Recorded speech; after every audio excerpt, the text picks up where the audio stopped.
Deux vidéos dans lesquelles on verrait Pierre Palmade visionner du contenu pédopornographique ont été transmises à la police.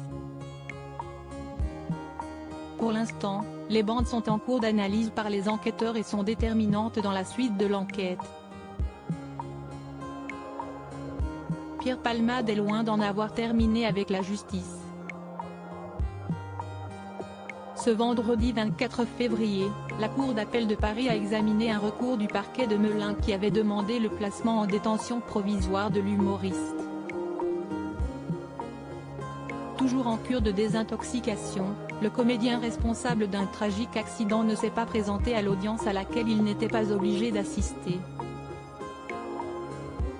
À la place, c'est son avocate qui a été chargée de le représenter.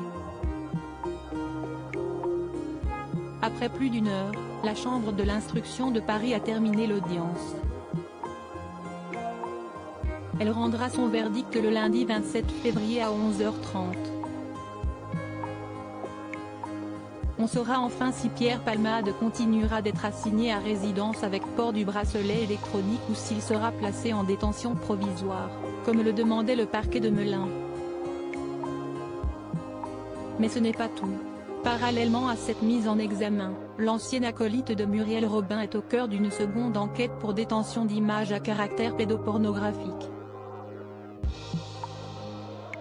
Un homme a émis un premier signalement à la police, prétendant que Pierre Palmade lui aurait montré le début d'une vidéo impliquant des mineurs, avant de se vanter qu'il pourrait disposer sexuellement de 2 enfants.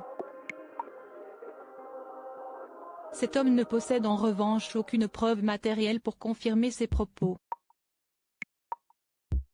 Des vidéos déterminantes pour la suite de l'enquête. Un second homme a été entendu par la police le 21 février.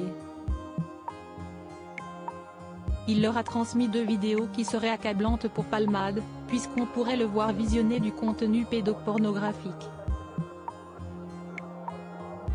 Comme le précise Le Parisien ce samedi 25 février, ces films ne sont pas d'une qualité probante et les bandes sont en cours de nettoyage. On ignore à ce stade si les séquences qu'on suppose regarder par l'humoriste revêtent bien d'un caractère délictuel. Dans le cadre de cette enquête, 2 hommes ont été placés en garde à vue.